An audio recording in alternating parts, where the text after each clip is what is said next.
Habib apple Bangladesh ক্রিকেটের এক পাগলা ভক্তের নাম হাবিব আপেল। হাবিব আপেলকে সবাই আপেল নামে চিনেন। আজ শুনে নিব তার ভিডিও, বাস্তব কাহিনী নিয়ে তার একটা ভিডিও তৈরি করা হয়েছে। সে কতটা পরিশ্রমের কাজ করে বা কতটা কষ্ট দিয়ে কাজ করে তা আজকে ভিডিওর মাধ্যমে জেনে নিব। দয়া সহকারে সবাই ভিডিওটা পুরো দেখবেন আর হাবিব আপেলের পাশে সবাই থাকবেন আর ভিডিওটা বেশি বেশি শেয়ার করবেন।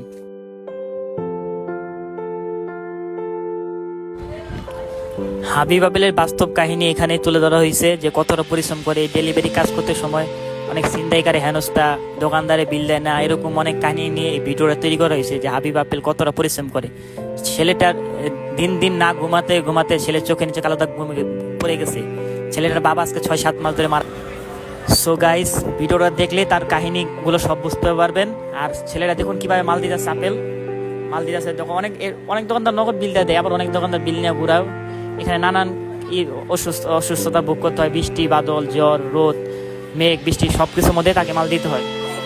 সে এতটা পরিশ্রম করে তার মাথায় কাজ করে না। দিন দিন ছেলেটা পাগল হয়ে যাচ্ছে। আমার নাম মোহাম্মদ হাবিব, ডাক নাম আপেল। আপেল নামে সবাই চেনে। আপনার ডেলিভারি লাইফ জীবন কেমন যাচ্ছে? ভাই ডেলিভারি কাজটা খুবই কষ্ট। মানে কেমন কষ্টকর একটু বলতে পারলে একটু ভিড় হয়। সকালে আমি মালটা দেই, বিকালে রাইতে দোকানদার আসতে করে বিরাস ঘুরতে ঘুরতে মনে করেন যে আমার পায়ের তালি মলি ফেলে আসছে। আমি কিন্তু এতটা কালা ছিলাম না। আপনি আমার 3-4 বছর আগে আমাদের ফেসবুক এটা দেখবেন, আমি এত কালা ছিলাম না। আপনি ফেসবুকে ভিডিও করতেন আগে? করতাম, কিন্তু আমার ফোনটা চুরি হওয়ার কারণে আমি ভিডিওটা ছেড়ে দিচ্ছি। ও আচ্ছা আচ্ছা, ফোনটা চুরি গেছে। আমি তো ভাই ভিডিও নিয়ে লিপ্ত ছিলাম। তো ভাই আপনি ডেলিভারি মানে কাজ কবে থেকে শুরু করছেন? এটা মিনিমাম 2022 সালে শুরু করছি, অক্টোবর মাস থেকে। আমি আগে একটা ওষুধ কমে চাকরি করতাম পার্ট টাইম, ওটা ছেড়ে দিয়েছি, বেতন কম ছিল দিকে। এটা ফার্স্ট এখানে যে এত পেরা এটা জানতাম না। ও আচ্ছা আচ্ছা আচ্ছা। তো মানে আপনার ডেলিভারি জীবনটা কিভাবে শুরু হয়েছিল? আমার ডেলিভারি প্রথম কোম্পানি ছিল আপনার ডলফিন লোমো। ডলফিন কোম্পানিতে চাকরি করতেন? ওখান থেকে শুরু করে ওখানে 2 মাস করলাম, তারপরে নিলাম হিরোস। ওটাতে 4 মাস করছিলাম। ওটাতে ডিলার পলাই গেছিল আমার টাকা মেরে। ও ডিলার টাকা নিয়ে পলাই গেছে। আমি এখন ওখান থেকে 8,000 টাকা পাই। তারপরে দেখলাম গোলমার্ক ঢোকার পরে আমার খালাতো ভাই মারা গেছিলাম, দেশে গেছিলাম, 2 মাস থাকছিলাম। ওই বেতনটা আমার মায়ের গেল। আপনি এই গাড়ি নিয়ে ডেলিভারি করেন না?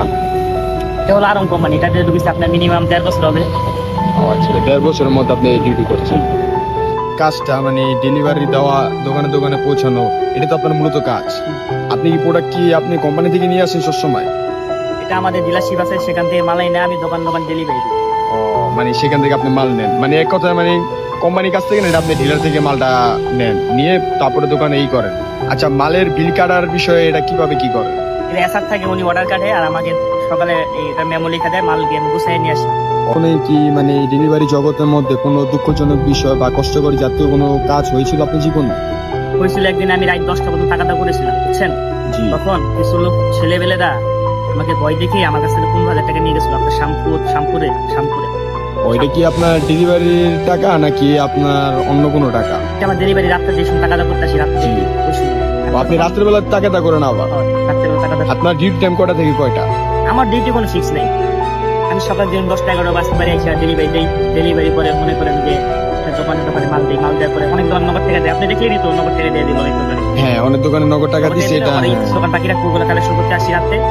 এখানে কালেকশন করতে গেলে বিভিন্ন জায়গাতে কিনতাম, দোকানদার করে বিরাস আজকে না কালকে পরশু না, এমন অনেক দোকানদারে অনেক টাকা মেরে পলে গেছে, অনেক দোকান বন্ধ, মাল দেনা বিল মেরে দিচ্ছে, এরকম অনেক কাহিনী চলতেছে। তো সেটা দায়ভার কি আপনি নেন নাকি অন্য কেউ? না কোম্পানি? আমার তো নিতে হবে অবশ্যই।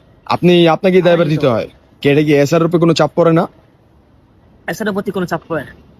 তাহলে একটা বিষয় কি, এসআর যেহেতু মাল কেটে নিয়ে গেছে, ওনার তো এই হিসেবে মানে টাকাটা উত্তোলন করা উচিত, তাই সেটা আপনি করেন কেন? সেটা কোনো উত্তোলন না, ওনার কোম্পানি থেকে, কোম্পানি লোক, আমি ডিলারের লোক। আমার কাম হলো ব্যান গাড়ি চালে মাল দিয়ে আদাতে এসে টাকাটা করে, সেটাই। মানে এসআর এর কাজ আলাদা, আপনার কাজ আলাদা। আপনার এই উত্তোলন করার একটা বিষয় আছে। আপনার এগুলো যে মেরে দিয়েছিল সেটাকে কি আপনি পরিশোধ করেছেন? এখনো পরিশোধ করতেছি। এখনো আবার মাঝখানে আবার আপনি তো জানি না আমার বাবা মারা গেছে, টাকা সেভিং চালাতো। এখন আমি ঋণ টানতেছি, ঋণটা যদি শোধ হয় তাহলে আমি এখান থেকে বের হয়ে যাবো, বের হয়ে রিক্সা চালাবো। আর যদি কোনো রাজনৈতিক দিক বা কোনো ক্রিকেটার বা কোনো সেলিব্রিটি যদি আমাকে অটো রিক্সা পায়ে রিক্সা কিনে দেয়, তাহলে আমি রিক্সাও চালাতে পারবো, আমার মার ওষুধের খরচ চালাতে পারবো, আর নিজে 5 ওয়াক্ত নামাজ পড়তে পারবো, আর নির্বিঘ্নে ঘুমাতে পারবো। জি জি, অবশ্যই। হ্যাঁ, কোনো হৃদয়বান ব্যক্তি যদি থাকেন তাহলে অবশ্যই ভাইয়ের ভিডিওতে যদি পেয়ে যান আপনারা, অবশ্যই তাকে সাহায্য করবেন।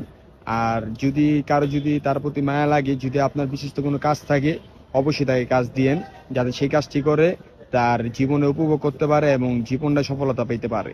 তার এমন একটা ইচ্ছা, এবং সে সবচেয়ে দুঃখজনক একটা বিষয় বললো যে উনি ঠিকভাবে চলতে পারতেন না, ওনার মা নাকি অসুস্থ, আবার ওনার বাবা ইন্তেকাল করেছেন। সেটা অনেকটাই কষ্টদায়ক একটা বেদনা একটা ব্যাপার।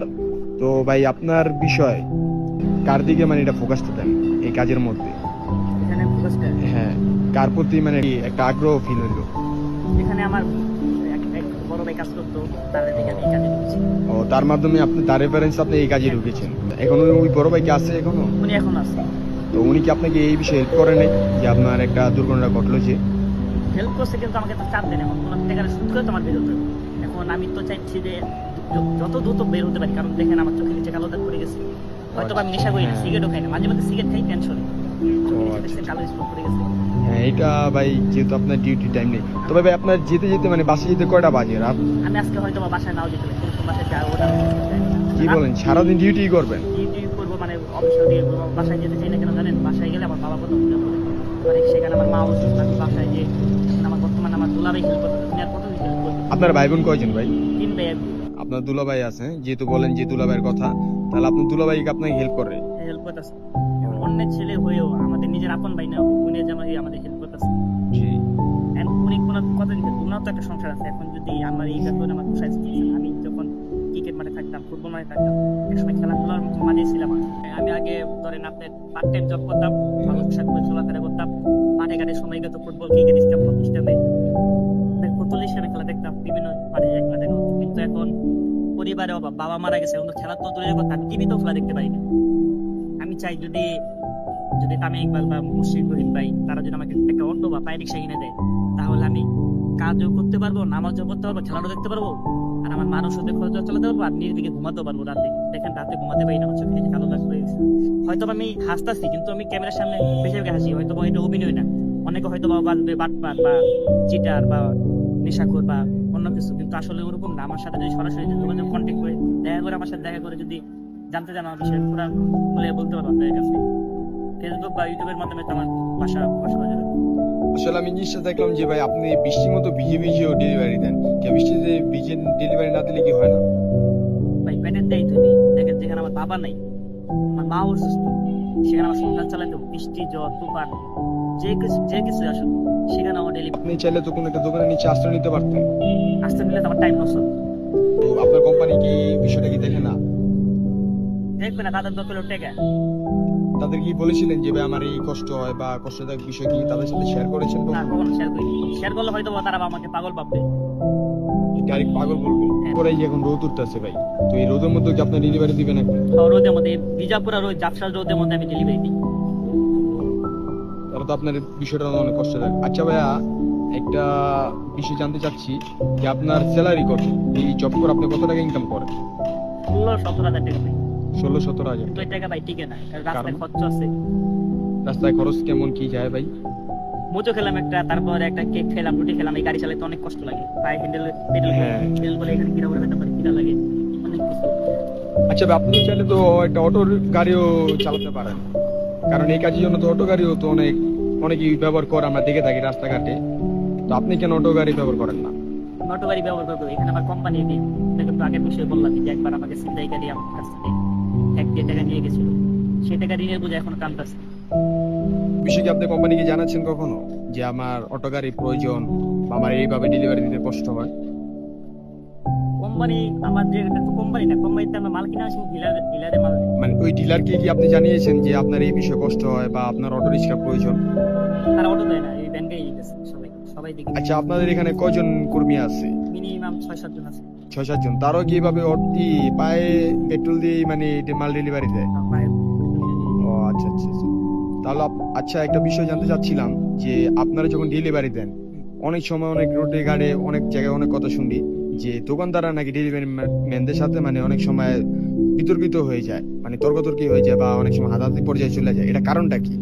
কারণ ধরেন আমার কাছে 1600 টাকার অর্ডার কাছে, অর্ডারটা কাছে তিনি দিনে দিতে পারবো না, রাত্রে দেবো। রাত্রে গেলে বারবার ঘুরায়, এরকম ঘুরতে ঘুরতে আমার অনেক রাত হয়ে গেছে। যদি আমার যত দ্রুত বিলটা দিতে পারি। রাত কয়টা বাজে আনুমানিক? কোনো সময় 11 বাজে, কোনো সময় 12 বাজে, কোনো সময় 1টাও বাজে। আর ওই- চোখের হুম। কালো দাগ দেখেই তো বুঝতে পারছেন কয়টা বাজে রাত। হ্যাঁ, তো তবে একটা বিষয় হচ্ছে ওইটা আমি কি আপনার হেনস্থ বা হ্যারাসমেন্টে পর্যায়ে যান না? যেমন আপনাদের সাথে কোনো লোকজন ছিনতাইকারী আপনাদের সাথে রাত ব্যবহার করে বা আপনাদের টাকা ছিনতাই করে, এই ধরনের ঘটনা কোনো সময় গেছিলেন বা অ্যাভেলেবেল সবার সাথে কথা অনেক জায়গায়, কিন্তু হ্যাঁ, আপনার মতো কি আরো অনেকে কি এই অবস্থা পড়ছিল? অনেকেই বসছে আপনার এক জায়গায় এক কোম্পানি 60,000 টাকা নিয়ে 60,000 টাকা?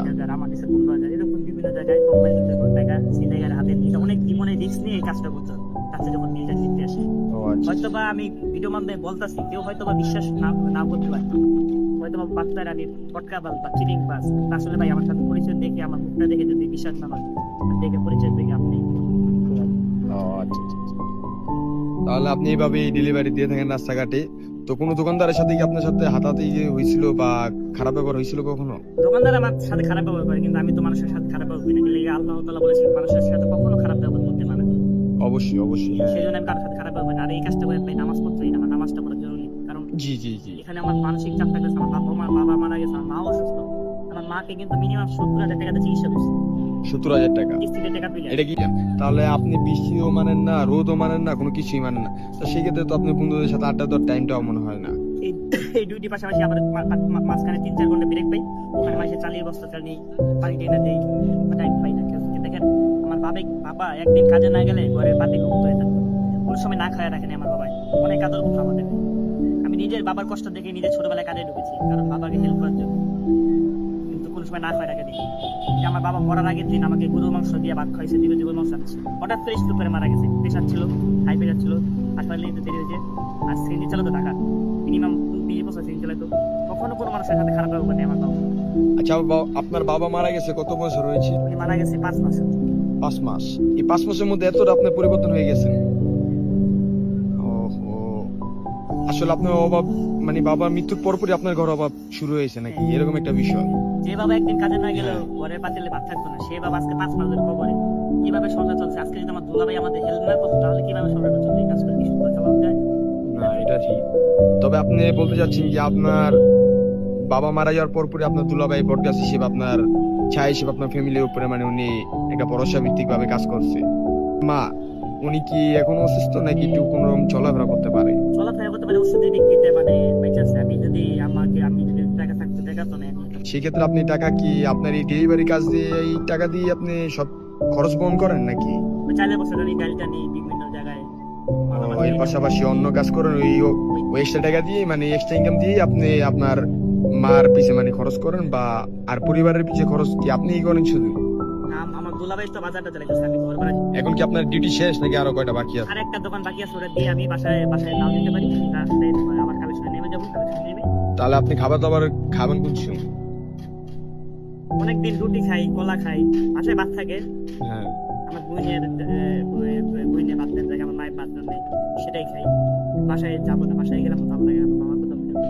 আর এই কাজের পেশা ভালো কথা। ও আচ্ছা আচ্ছা আচ্ছা। তাহলে আপনি মানে বলতেছেন এখন বাসায় যাবেন না, এখন ডিউটি শেষ করে আপনি বাইরে থাকবেন?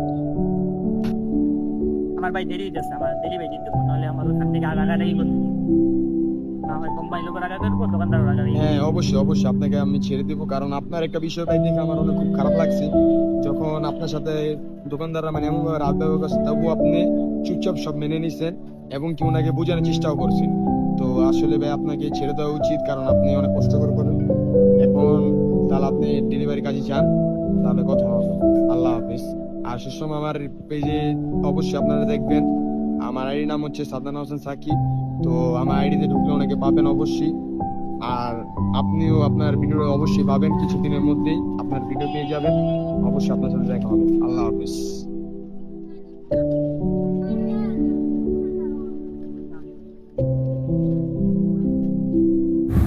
সো গাইস, এতক্ষণ ধরে এক সড়ক যোদ্ধা, নাম তার অ্যাপেল, ওনার যে কষ্টকর যে কর্ম, ডেলিভারি ম্যান, সে কিভাবে দোকানে দোকানে প্রোডাক্ট দিয়ে আসে এবং সে টাকা উত্তোলন করে, সম্পূর্ণ দায়িত্ব ওনার কাছেই।